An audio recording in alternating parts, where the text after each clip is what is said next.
Hey there, friends. You're listening to the third season of Rev'ing Up. We are intern ministers at the Community Church of New York. And on this show, we talk about the path of ministerial formation, Unitarian-Universalist style. On this season, inspired by the Riddle and Mystery curriculum written by Richard S. Kimball, we're exploring life's big questions. Where do we come from? What are we? Where are we going? Let's talk about it. Welcome to the journey. I'm Meagan Henry. And I'm Carrie McAvoy. And we're Rev'ing Up.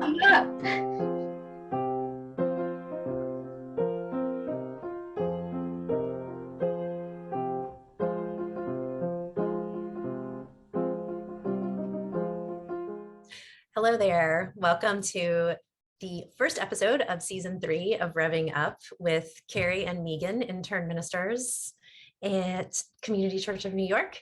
And we are really excited to engage with you all about around some big life questions that are coming from the Riddle and Mystery curriculum from the UUA Tapestry of Faith online resources. We would love to engage with you on these big questions, and we invite you to reach out to us. You can get in touch with us on our Facebook group, which is called Rev'ing Up, and we also have an email address, podcast@ccny.org, where you can reach us. Carrie, would you like to share a little bit about how we're going to be conducting these conversations on big questions? I would love to. We thought that we would have a little fun this season. Not that we don't have fun every season. Certainly true. That was not what I was trying to imply. But I think it's funny how, as a minister, I would imagine that people will come up with hard questions when you're least expecting it. So in the spirit of that randomness, we have pulled the big question from each of the units of the Riddle and Mystery curriculum.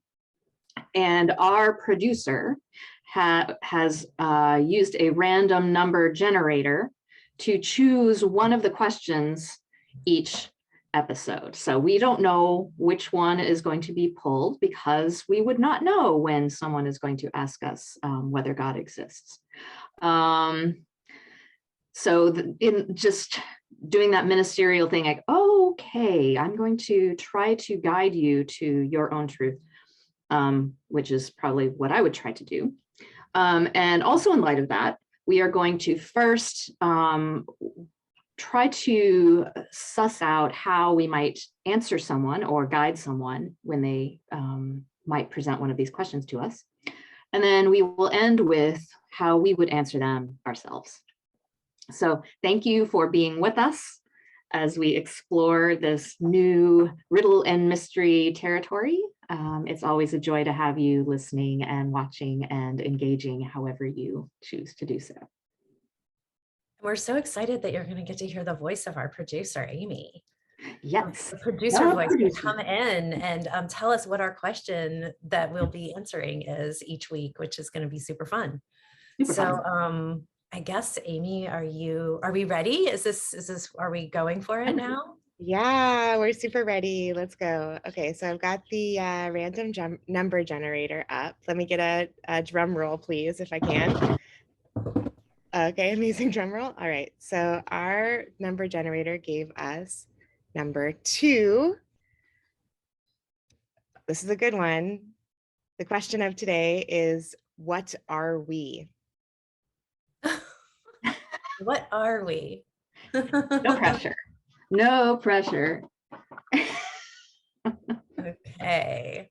So first, we're going to engage with this question as we would serving as ministers to a person who asks us this question, a congregant, maybe even just like a random person on an airplane who finds out that we're ministers and asks us this question. Great. All right. What are we? Well, the first question I would ask is, who is we? Or what is we? What is what? No, just kidding. And what is what? What is what are we? Yeah, so I think that I like from my perspective in a pastoral role, when someone asks me a hard question, I do not only want to just ask them questions back, but it's very tempting to do so, because part of it is that I want to give them an opportunity to explore this issue, and there must be a reason why they're asking it, right? So think, helping them work through what their answer to this question is, and also sometimes someone is asking, like, genuinely they want to know what we think, they want to know what our answer is. So that's kind of why we're doing this way, which is, how would we talk to someone about that question when they pose it, and how would we answer it ourselves? So what are we? Let's see. Carrie, you said you would ask them what do they mean by we, right? Mhm. So Mhm. are you interested in exploring what it means to be a human in this world? What are we as beings who exist in this time and in this place? Are you interested in thinking about that in terms of what makes up a human being? Like, we are water, we're made out of so much water. And so how does that connect us as beings to the rest of the planet that is made up of so much water? What does that mean, that we are made of water? How do you interact with that in your life? How do we in our lives? I mean, they could be asking, what are we in terms of Unitarian Universalists? So that's the importance of clarifying what they mean by we. But I think generally, if we're talking about the big questions, I think generally they're probably going to be thinking about, what are we as human beings? What are we as thinking with a sense of self, with a sense of what is the future and memories of the past. And so I think some other questions to ask would be, like you mentioned, Meagan, that it usually doesn't, questions like these usually don't come out of nowhere. So part of it is understanding the person's context. Like, if someone were to ask this in the wake of a loss of a loved one, for instance, it would have a lot more, it would of course change the pastoral response. Like, if I would imagine, having been through the loss of a loved one myself, I would understand that when we're faced with mortality, that that has a potential to change our whole paradigm. Like, purpose of life becomes very important. And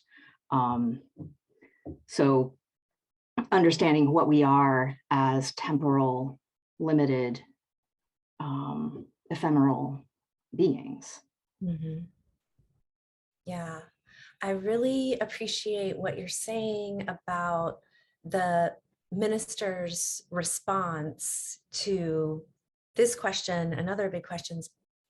What are we, being grounded in understanding context and always thinking about what is going on right now that we might know of with this person, and in our community, or the different factors that can be leading a person to ask this kind of question are so important.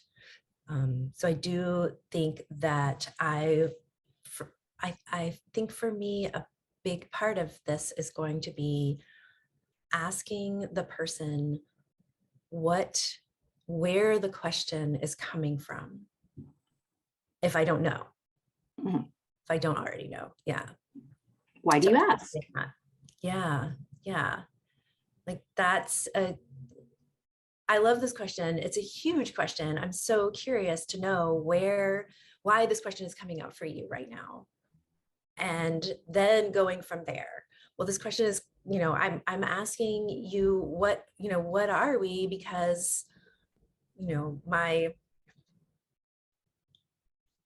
trying to think of something that's different from the death of a loved one or a close person, because you already used that example. Sometimes it might be coming from hearing from someone else what they think we are, and questioning their response. Right.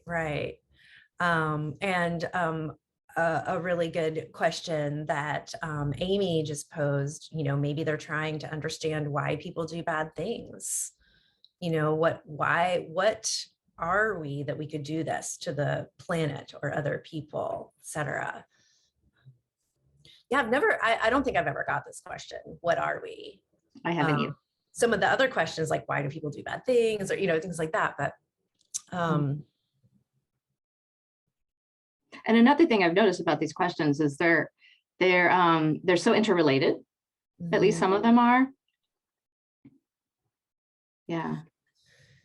So we are saying, figure out the person's context, engage with them in a conversation to explore what are we, and I was also bringing up maybe not only asking them questions, but sharing a little bit about like our perspective, so that it's not that the kind of thing that will happen when children ask, like kids ask their parent, of one of these big questions, like, is God real? And they say, I don't know, what do you think? Or, so classic pastoral response. What do you think?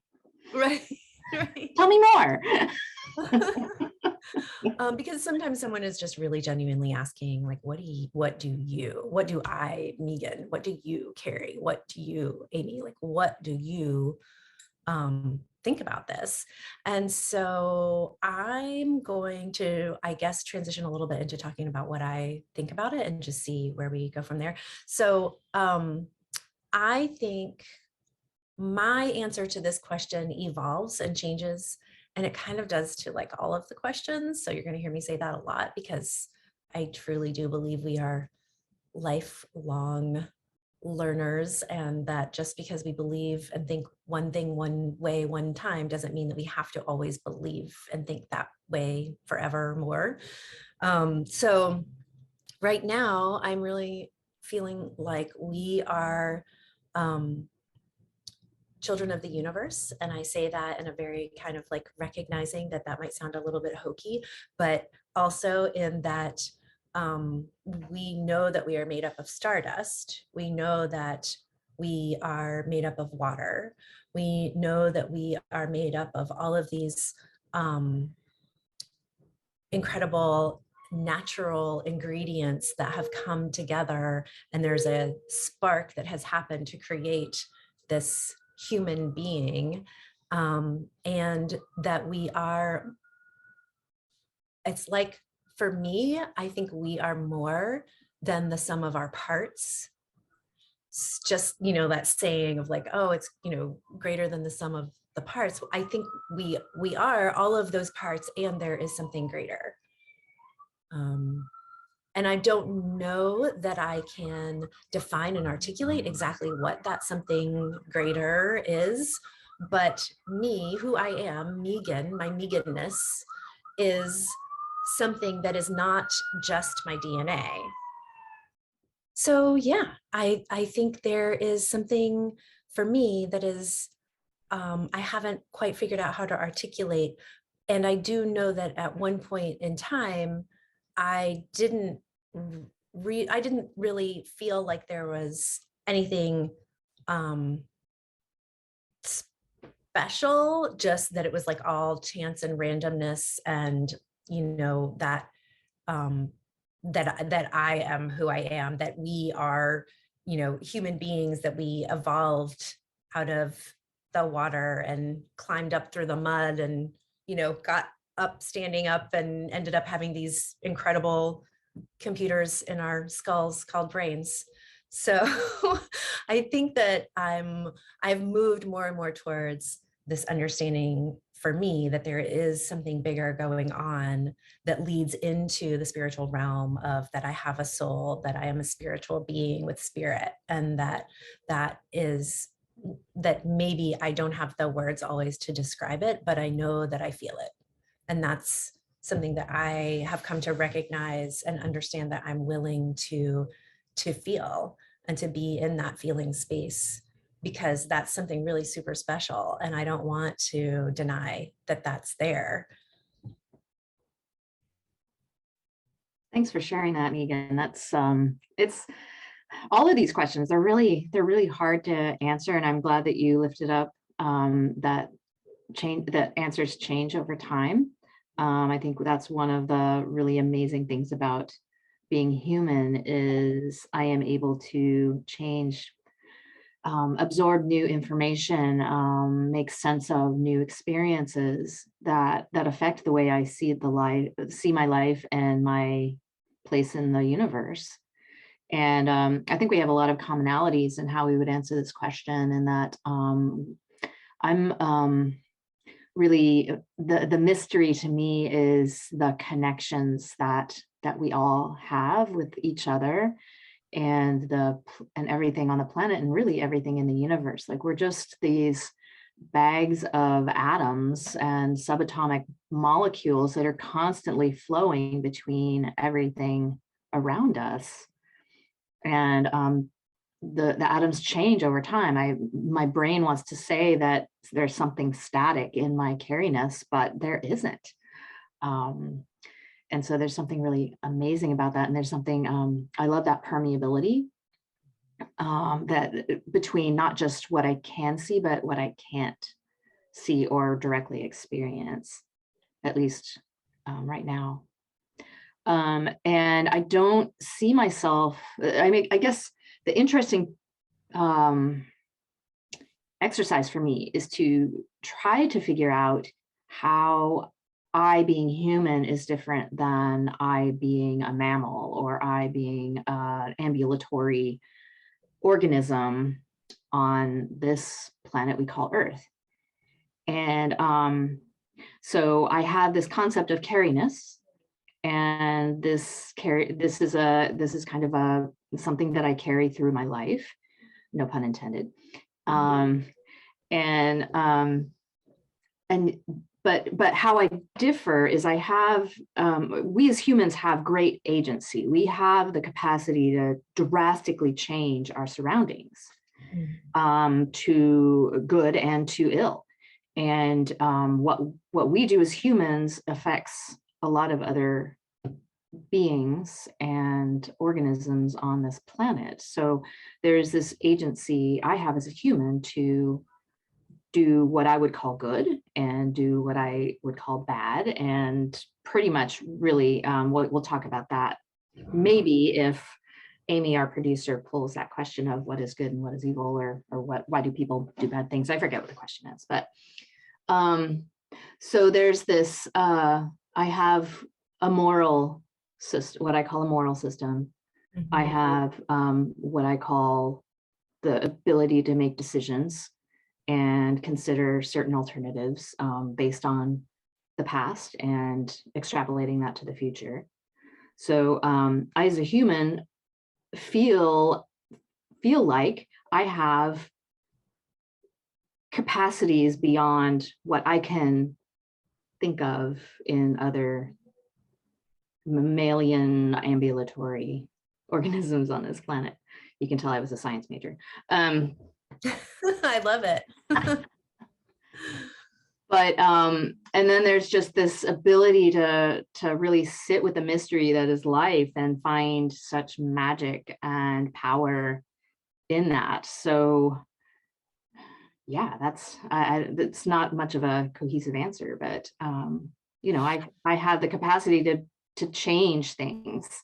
And there's a huge there's a joy of the freedom, and there's a huge responsibility that just seems to get more and more important the older I get. That's what I was really picking up on in what you were saying, is this piece about we have, what am I? I am an entity that has power and agency. And what that means is therefore I have responsibility. Mhm. And I have the awareness of my agency. I have the responsibility to recognize that power and do with it what I can and what my moral system tells me that I should. Mhm. Yeah.